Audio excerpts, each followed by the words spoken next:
My name is Emily Carter. I'm 29 years old. 14 years ago, on a night when the rain was so heavy, it felt like the sky itself was falling apart. My father looked straight at me and said something I will never forget. "Get out of my house. I don't want a daughter like you anymore." I was 15 years old. 15. No phone, no money, and nowhere to go. My crime, believing my own family would listen to the truth. But they didn't, because my younger sister had already told them a story. A story so convincing, so carefully planned, that my parents believed every single word. And just like that, I became the villain in my own home. That night, I walked out into the storm. 3 hours later, my parents received a phone call from the hospital. Their daughter had been hit by a car, but that wasn't the moment that made my father's hands start shaking. No, the moment that truly terrified him was when he walked into my hospital room and saw who was sitting beside my bed. Because the woman who saved my life that night was someone my parents knew very well. Someone powerful, someone who would change the course of my entire future. And 14 years later, I would stand on a stage at my sister's college graduation as the keynote speaker. My parents had no idea I was coming. Before I tell you what happened when they saw me, take a moment to subscribe to the channel. These stories aren't just drama. They're reminders that sometimes the people who break you end up watching you rebuild a life they can never touch again. And I'm curious, have you ever been blamed for something you didn't do by the very people who were supposed to protect you? Because what happened next was something my sister never expected. And the truth she hid for 14 years was about to come out in front of everyone. Growing up in our house, there was a rule no one ever said out loud. But everyone followed it. If Chloe cried, everything stopped. If I succeeded, nobody noticed. My younger sister Chloe was 3 years younger than me, but somehow she always seemed to be the center of gravity in our family. The whole house revolved around her feelings, her moods, her problems. When I was 11, I won first place at the regional science fair. I had spent weeks building a water filtration model using recycled materials. I still remember the excitement when the judges called my name. My teacher hugged me. My classmates clapped. I ran all the way home holding the blue ribbon, like it was a trophy from the Olympics. Mom was in the kitchen when I burst through the door. "I won," I said, almost out of breath. She smiled and hugged me. "That's wonderful, Emily." But before I could even show her the project photos, Chloe walked in from dance practice. Her face was red. Tears were already streaming down her cheeks. "I messed up my routine," she sobbed. Everyone laughed at me. Mom's arms slowly slipped away from my shoulders. She knelt down in front of Chloe immediately. "Oh, sweetheart, it's okay. It's just one mistake." I stood there in the kitchen, holding my blue ribbon, waiting for someone to ask what I had built. No one did. Mom spent the next 20 minutes comforting Chloe. Dad came home later that evening and listened to the story about Chloe's dance disaster 3 different times. No one ever asked about the science fair. Not that day, not the next day. Eventually, I stopped bringing my achievements home at all. It just felt easier. By the time I was 14, I had straight A's in every class. But I learned something important. In our house, quiet success could never compete with loud tears. Chloe had mastered that lesson early. If she didn't get what she wanted, she cried. And somehow, the world rearranged itself around her. One summer, I was accepted into an engineering camp at a university 2 hours away. It was a full scholarship program for high school students interested in science. I had never been more excited. 2 weeks working in real labs with professors. When I showed the acceptance letter at dinner, Dad glanced at it for maybe 3 seconds. "That's impressive," he said casually. Then Chloe started crying. "I don't think it's fair. She gets to go away," she said. "Why does she get special programs and I don't?" Mom immediately reached over and squeezed her hand. "Emily," she said gently, "maybe you could skip it this year." I blinked, What? Your sister needs you here right now, Mom said. Dad nodded in agreement. Family comes first, so I wrote an email to the program director. I told them I couldn't attend. They responded, saying they hoped to see me next year. But next year never came. Around that same time, something else started happening. Small things at first. My sweater would disappear from my closet. My headphones would go missing. And somehow, they always ended up in Chloe's room. Whenever I mentioned it, she denied everything immediately. I didn't touch your stuff. Even when the evidence was literally sitting on her bed, Mom would sigh. Emily, don't start fights with your sister. Dad usually didn't even look up from his phone. Just let it go. And eventually, I did, because fighting never changed anything. But when Chloe turned 13, the lies became bigger. One afternoon, Mom discovered $50 missing from her purse. The whole house turned upside down, searching for it. Then Chloe spoke up quietly. I saw Emily near your purse this morning. That was all it took. Dad called me into his office. Did you take the money? Number. Chloe says you did. She's wrong. Dad's expression hardened. Don't accuse your sister of lying. But that's exactly what she was doing. I lost my phone for a month, and the trust I thought my parents had in me. From the top of the staircase, Chloe watched the entire conversation. And when Dad turned away, she smiled. It was a small smile, but it told me something important. She had just learned something powerful. She could say almost anything, and our parents would believe her. At first, I thought it was just childish jealousy, something she would grow out of. I had no idea she was only getting started, because by the time we were both in high school, Chloe had already decided something. She didn't just want attention anymore. She wanted my life. And the first step was making sure our parents saw me as the problem. But the moment everything truly began to fall apart started with a boy. His name was Noah Bennett, and Chloe had been obsessed with him for months. Noah Bennett was the kind of student everyone knew, not because he was loud or arrogant, but because he was easy to like. He played varsity basketball. He volunteered at the community center, and somehow, he still managed to keep good grades. He was also in my chemistry class. At first, we barely spoke, but one afternoon after school, he stopped by my desk while I was packing my backpack. Hey, he said, with a shy smile.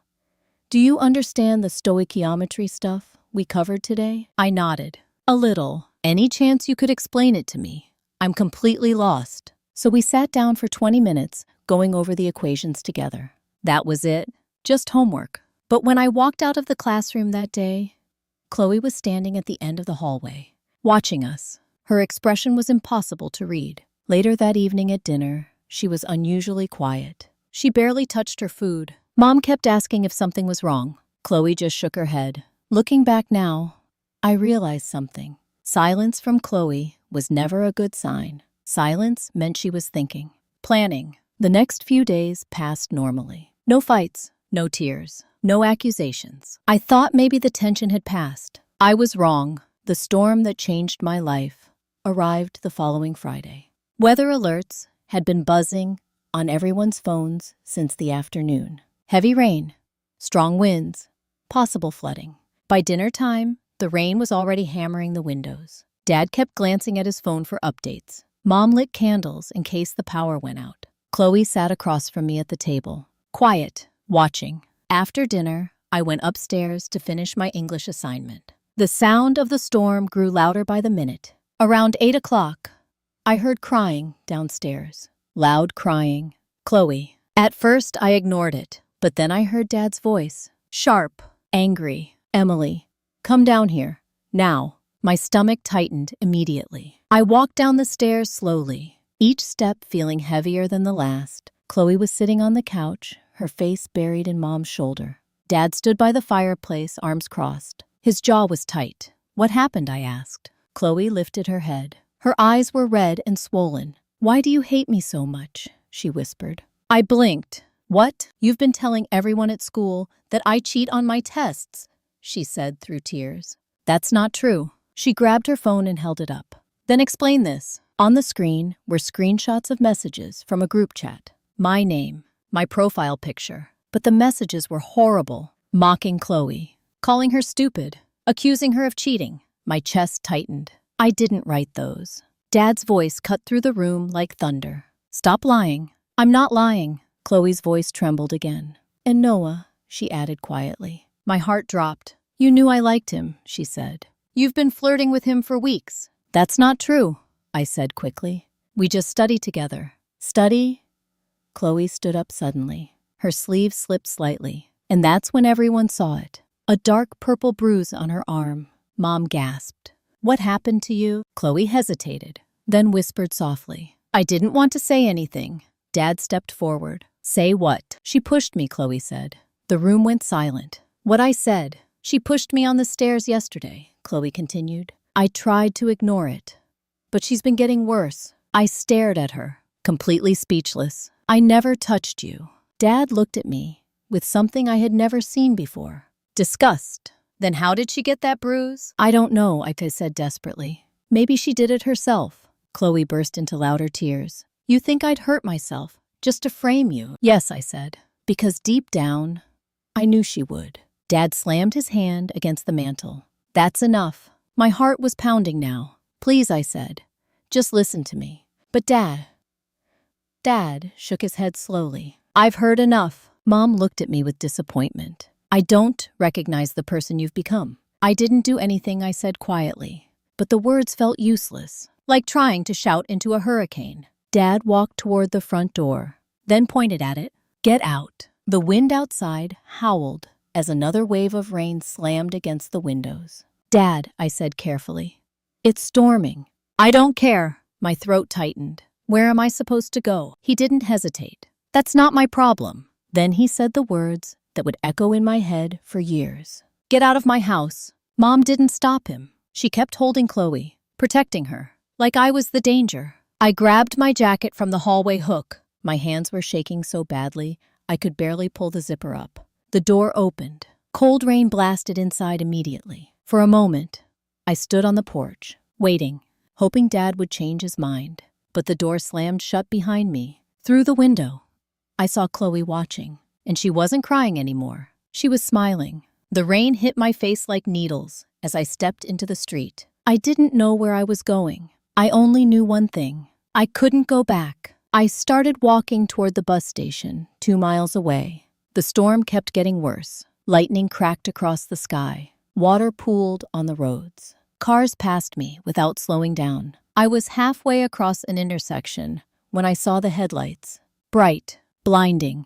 The horn blared. Brakes screeched against the wet pavement. I tried to jump back, but it was too late. The impact knocked the air out of my lungs. The world spun violently. Then everything went dark.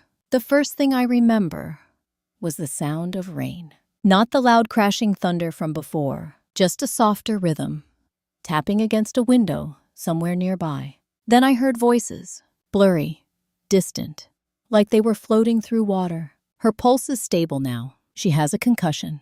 Keep monitoring the bleeding. I tried to open my eyes. The light was too bright. Everything smelled like disinfectant and plastic. Hospital. My head throbbed with a deep, dull ache that spread behind my eyes. For a moment, I wondered if I was dreaming. Then I heard another voice, calm, firm, close beside me. She's waking up. A hand gently touched mine. Warm, steady. I forced my eyes open again. This time, the room slowly came into focus. White walls, machines quietly beeping beside the bed, and a woman sitting in the chair next to me. She looked to be in her 50s, maybe early 60s. Dark hair streaked with silver, sharp, intelligent eyes behind thin glasses. The moment she saw my eyes open, relief washed across her face. "Hi there," she said softly. Her voice carried the kind of calm confidence you hear from someone used to being in charge. "Welcome back." My throat felt dry. "What happened?" "You were hit by my car," she said gently. Her honesty surprised me. "But it was an accident. You ran into the intersection during the storm. I called an ambulance immediately." I tried to process that. The storm, the street, the headlights. Then something else came rushing back. My father's voice. "Get out." My chest tightened. "Where are my parents?" The woman hesitated. "They were contacted," she said carefully. "They should be here soon." I nodded weakly, but a strange feeling crept into my stomach. something between dread and exhaustion. A few minutes later, the door opened, and my parents walked in. Dad entered first. Mom followed closely behind him. They looked different in the harsh hospital lighting. Older somehow, tired, but not worried, not the way I expected parents to look when their daughter had just been hit by a car. Dad cleared his throat awkwardly. "You gave us quite a scare," he said. Mom placed a bag on the chair near the door. "We brought you some clothes." That was it. No hug, no apology, no questions about what happened. The woman beside my bed stood up slowly. Her expression had changed. The warmth from earlier was gone. Now her face looked cold, professional. "I'm Dr. Margaret Whitmore," she said. Dad blinked. "Whitmore," he repeated. Recognition flickered across his face. "You're the education policy professor from the university." "That's correct," she said calmly. "And I'm also the person who found your daughter Gay lying unconscious in the middle of a storm." Her words hung heavily in the room. Then she asked the question that changed everything. Why was a 15-year-old girl alone outside during a severe weather warning? Dad shifted uncomfortably. "We had a family situation." Dr. Whitmore's eyes narrowed. "What kind of situation requires sending a child into a storm at night?" Mom spoke this time. It was a discipline issue. The temperature in the room seemed to drop instantly. Dr. Whitmore stared at them. For a long moment, no one spoke. Then she said quietly, "A discipline issue. Not a question, a statement." And somehow it sounded far more terrifying. "I see," she said. Her tone was calm, but there was steel underneath it. Before anyone else could speak, another woman stepped into the room. A social worker. She introduced herself as Miss Alvarez. She pulled a chair closer to my bed. "Emily," she said kindly, "we're here to make sure you're safe." Safe. The word felt strange, like a language I hadn't spoken in a long time. Ms. Alvarez explained that because of the circumstances, they needed to discuss what would happen after I left the hospital. "You have a few options," she said gently. "You could return home with your parents." She paused. "Or we could arrange temporary foster placement." My eyes drifted toward Mom and Dad. Neither of them said anything. Neither of them protested. Neither of them said, "Of course she's coming home." The silence answered the question for me. Then Dr. Whitmore spoke. "She can stay with me." Everyone turned toward her. Even the social worker looked surprised. Dr. Whitmore remained perfectly calm. "I've already contacted the appropriate offices," she said. "This can be arranged as a temporary guardianship." I stared at her. "You don't even know me." She looked at me with quiet understanding. "Yes," she said, "I do." Then she leaned slightly closer. "When I was 17, my own family threw me out. The room went completely silent. A teacher took me in," she continued. "She gave me a chance when no one else would." Her eyes softened, and that chance changed my entire life. She squeezed my hand gently. "So now, I try to do the same for someone else when I can." I glanced toward my parents one more time, still silent, still distant, like they were already letting go. In that moment, I realized something. I had been begging for their approval my entire life, but they had never really chosen me. Dr. Whitmore had known me for less than an hour, and she already had. I looked back at her. My voice was barely above a whisper. "I'll stay with you." She smiled. Not a triumphant smile, just a quiet one, like someone who understood exactly how much courage that decision required. And just like that, the night my parents thought they had gotten rid of me became the night my life truly began. 6 months later, my life looked completely different. Not perfect, not easy, but different in a way I had never experienced before. Dr. Margaret Whitmore's house was quiet, peacefully quiet, the kind of quiet where you could actually hear yourself think. There were books everywhere, on shelves, on tables, even stacked neatly on the floor in the study. Plants filled the windows, soaking up sunlight during the day. Soft classical music played in the evenings while she worked. The first night I stayed there, she showed me the guest room. "You can decorate it however you like," she said. I remember standing in the doorway, not sure what to say. No one had ever offered me something like that before. At my old house, my room had always felt temporary, like it could disappear at any moment. But here, things were different. Dr. Whitmore never rushed me. She never demanded explanations. She simply gave me space. And slowly, I started breathing again. I transferred to a new high school across town. No one there knew about the storm. No one knew about Chloe. No one knew that my parents had thrown me out. To them, I was just Emily, a quiet girl who liked science and stayed late in the library. Dr. Whitmore, though she insisted I call her Margaret at home, introduced me to a world I had never imagined before. Sometimes she brought me with her to university lectures. Other times, we attended research events where professors discussed education, policy scholarships, and programs designed to help struggling students. I listened more than I spoke, but every conversation opened another door in my mind. Education is freedom, Margaret told me once while we were washing dishes. No one can take knowledge away from you.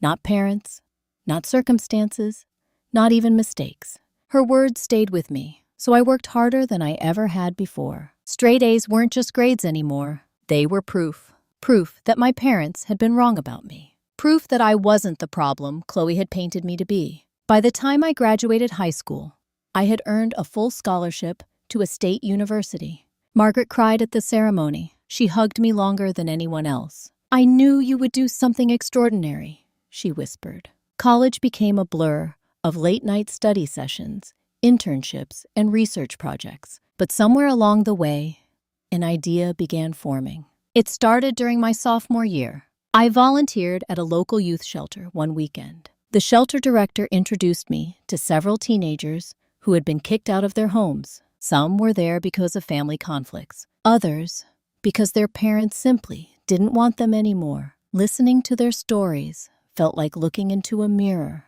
One girl told me she had dropped out of school because she couldn't afford transportation. Another said she had been accepted to college, but had no place to live. That night, I sat in my dorm room for hours thinking about them. About the storm, about the hospital, about Margaret. And slowly, an idea took shape. What if there was a scholarship specifically for students like us, students who had lost their families, but not their potential? I spent the next year researching nonprofit programs, learning how grants worked, understanding how educational funding moved through universities. Margaret helped me draft my first proposal. It wasn't perfect, but it was honest. We called it the Second Chance Scholars Program.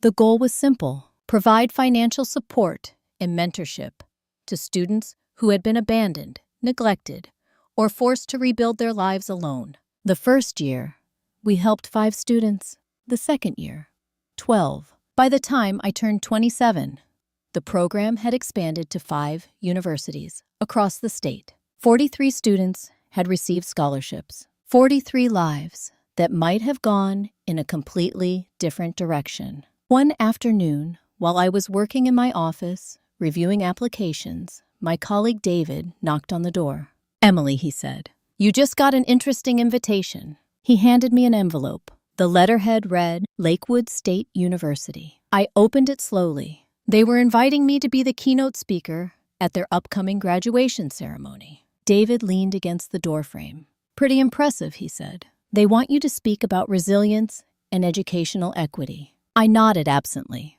but something in my chest had gone tight, because Lakewood State University wasn't just any school. It was the school Chloe attended. David noticed my silence. "You okay?" I exhaled slowly. "My sister goes there," I said. He raised his eyebrows. "You have a sister." "Technically," I said quietly. David crossed his arms. "Do you want to decline?" For a long moment, I didn't answer. My mind was racing. I imagined Chloe sitting in a cap and gown, smiling for photos, telling her friends about her perfect family, telling them whatever story she had invented to explain why I no longer existed. Then another thought crossed my mind. 14 years. 14 years of silence. 14 years of pretending the storm had never happened. I looked down at the invitation again. Then I picked up my phone and called Margaret. When she answered, I asked one simple question. "What do you think I should do?" She didn't hesitate. "Do what brings you peace," she said. I sat quietly for a moment. Then I called David back into the office. He waited patiently while I folded the invitation. Finally, I looked up. "Tell them I accept, because somewhere, deep down, I had a feeling. The truth that Chloe buried all those years ago was about to find its way back into the light. The morning of the graduation ceremony arrived faster than I expected. The campus of Lakewood State University was buzzing with excitement. Families were everywhere. Parents taking photos, students adjusting their caps and gowns. Laughter floated across the lawns like music. It was the kind of day people remember for the rest of their lives. I parked near the administration building and sat in my car for a moment, just breathing. 14 years. 14 years since the night of the storm. And now, I was about to walk into the same world that had erased me. Inside the auditorium, the atmosphere was electric. Hundreds of graduates filled the rows in front of the stage. Faculty members sat to the side. But in long academic robes, families packed the audience seats behind them. Somewhere in that crowd were my parents. And Chloe, the event coordinator, walked me backstage. "You'll speak right after the university president," she explained. I nodded politely, but my attention had drifted toward the curtain. Through a small gap in the fabric, I could see the graduates sitting in neat rows. Then I saw her, Chloe. Her hair was longer now, her posture confident. She wore several honor cords around her neck. She was laughing with the girl sitting beside her, completely unaware of what was about to happen. My chest tightened, but not with anger. Not anymore. Just something quieter, something closer to closure. The ceremony began with the usual speeches, welcome remarks, faculty introductions. Then the university president stepped to the podium. "Today we celebrate resilience," he said proudly. "The ability of our students to overcome obstacles and build a better future."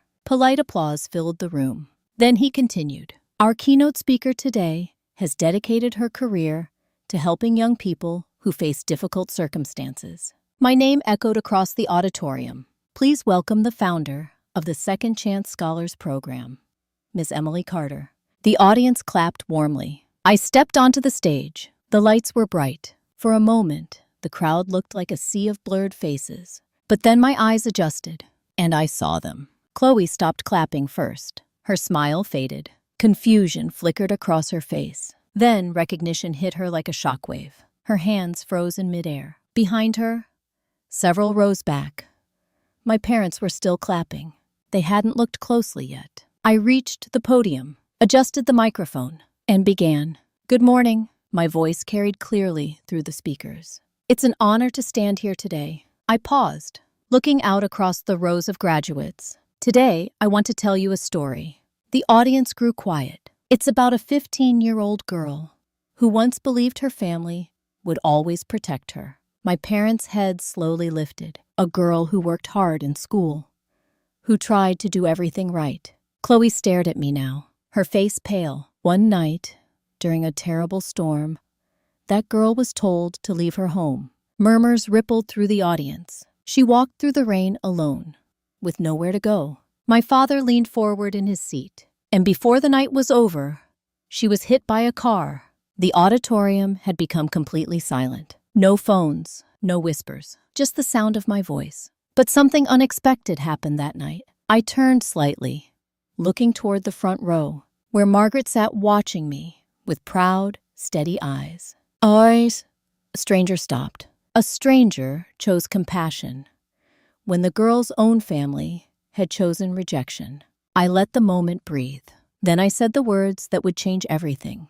That 15-year-old girl, I looked directly at Chloe, was me. The reaction spread through the room like a wave. Gasps, whispers, people turning to look at Chloe. My parents sat frozen in their seats, their faces drained of color. But I continued speaking calmly. Sometimes life closes a door so that another one can open. I was given a second chance, and because of that chance, today, 43 students have received scholarships through our program. Applause slowly began building in the crowd. Stronger, louder. I finished my speech with the same message Margaret had given me years ago. Your past does not decide your future. What matters is the courage to keep moving forward. When I stepped away from the podium, the audience rose to their feet. A standing ovation. But my eyes only moved toward one place. Chloe was no longer smiling. Her friends were whispering around her, confused, suspicious, because they had started asking questions. Questions she couldn't answer. And for the first time in 14 years, the story Chloe had carefully controlled was beginning to fall apart. In my work today, I often speak with psychologists, educators, and family counselors about stories like this. And one thing nearly every expert agrees on is that family conflict rarely begins with a single moment. It builds slowly, year after year, through favoritism that goes unnoticed, through lies that are never questioned, through silence from the people who are supposed to protect the truth. What happened in Emily's story is something psychologists call the scapegoat dynamic. It's a painful pattern in some families where one child becomes the center of blame, while another becomes the golden child who can do no wrong.